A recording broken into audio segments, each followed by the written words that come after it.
Good evening students, welcome to study with Preksha 5483। आज हम आपके लिए लाए हैं कक्षा 7 सामाजिक विज्ञान की कार्यपुस्तिका में हमारा भारत 2 का अध्याय 1 हर्षवर्धन और तत्कालीन समाज। रिक्त स्थानों की पूर्ति करें। प्रभाकर वर्धन की मृत्यु के बाद उनका बड़ा पुत्र राज्यवर्धन थानेश्वर के सिंहासन पर बैठा। हर्षवर्धन का राज्याभिषेक 606 ईस्वी में थानेसर में किया गया। हर्ष की अंतिम विजय गंजम उड़ीसा की थी। वेनसांग एक चीनी यात्री था। मयूर ने सूर्य शतक की रचना की। अगले प्रश्न में सही और गलत लगाना है। राज्यवर्धन 605 ईस्वी में थानेश्वर के सिंहासन पर बैठा, ठीक। हर्षवर्धन का जन्म 4 जून 590 ईस्वी में हुआ। यहां दिया हुआ है 600 ईस्वी में, तो ये गलत है। हर्षवर्धन ने कामरूप के शासक भास्कर वर्मन को पराजित करके उसके राज्य को अपने अधीन कर लिया, सही। वेनसांग को यात्रियों का सरदार कहा जाता है, सही। हर्ष ने 200 कर मुक्त गांव दिए थे, यहां लिखा हुआ है 500, इसलिए ये गलत है। सही उत्तर छांटें। वेनसांग किस ईस्वी में भारत यात्रा के लिए चीन से चला? 629 ईस्वी में। बाणभट्ट ने किसे काव्य रचना में दक्ष बताया है?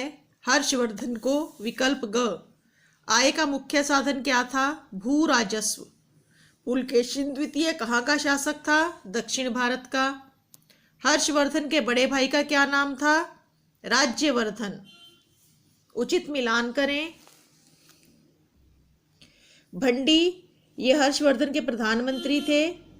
कामरूप असम का दूसरा नाम है। गंजम उड़ीसा में है। मुक्ति प्रत्यक्ष नियंत्रण के क्षेत्र हैं। और हर्षचरित बाणभट्ट ने लिखा था। अति लघु प्रश्न, यानी कि एक शब्द में उत्तर देना है। हर्षचरित और कादंबरी ग्रंथों के रचयिता कौन है? बाणभट्ट। हर्ष के राज्य में उन शहरों के नाम बताएं जो व्यापार के लिए प्रसिद्ध और समृद्ध हो गए थे। समृद्ध माने धनी। थानेसर, उज्जैन और कन्नौज। चीनी यात्री वेनसांग हर्षवर्धन के दरबार में कितने वर्ष रहा? 8 वर्ष। राजा के प्रमुख सलाहकार को क्या कहते थे? प्रधानमंत्री। हर्षवर्धन द्वारा रचित 3 नाटक कौन से हैं? रत्नावली, नागानंद व प्रियदर्शिका। हर्षवर्धन ने विशाल साम्राज्य की नींव रखी। उनका साम्राज्य कहां से कहां तक फैला हुआ था? हर्षवर्धन ने विशाल साम्राज्य की नींव रखी। उनका साम्राज्य उत्तर में कश्मीर से लेकर दक्षिण में विंध्याचल और पूर्व दिशा में कामरूप से लेकर पश्चिम में अरब सागर तक फैला हुआ था। यानी कि पंजाब, मध्य भारत, गुजरात, असम और उड़ीसा उनके राज्य में शामिल थे। हर्षवर्धन के विदेशों के साथ कैसे संबंध थे? हर्षवर्धन के विदेशों के साथ भी बहुत अच्छे संबंध थे।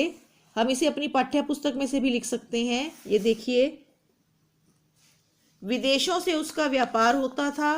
विदेशों में राजदूत भेजे जाते थे और भारत में विदेशी यात्री भी आते थे। प्रसिद्ध चीनी यात्री वेनसांग भी हर्षवर्धन के समय में ही भारत आया और 8 वर्ष हर्ष के दरबार में ही रहा। इससे यह सिद्ध होता है कि हर्षवर्धन के विदेशों के साथ बहुत अच्छे संबंध थे। हर्षवर्धन ने अपने शासनकाल में शिक्षा का किस प्रकार संरक्षण किया? हर्षवर्धन स्वयं उच्च शिक्षित व विद्वान था। उसने अपने दरबार में बाणभट्ट, दिवाकर मित्र, मयूर व जयसेन जैसे विद्वानों को आश्रय दिया था। उसने नालंदा विश्वविद्यालय के लिए 200 गांवों की कर मुक्त आय दी थी। वह अपने राज्य की 1/4 आय विद्वानों को पुरस्कार के रूप में बांट देते थे। हर्षवर्धन ने बौद्ध धर्म को लोकप्रिय बनाने के लिए क्या कार्य किए? उसने सम्राट अशोक की तरह अहिंसा का पालन किया और शिकार पर प्रतिबंध लगा दिया। उसने बौद्ध मठों व विहारों का निर्माण करवाया। उसने धर्म प्रचार के लिए विदेशों में राजदूत भेजे और धर्मदूत भेजे। वह प्रत्येक वर्ष बौद्ध सभा का आयोजन करता था। बाणभट्ट द्वारा रचित हर्षचरित में हर्षवर्धन के चरित्र की कोई 5 विशेषताएं बताइए। हर्षवर्धन एक कुशल शासक और महान सेनापति था। वह अपनी प्रजा से बहुत प्यार करता था। हर्षवर्धन अपने परिवार से भी बहुत प्यार करता था। वह विद्वानों और गुणी लोगों का आदर करता था। उसमें धार्मिक कट्टरता नहीं थी।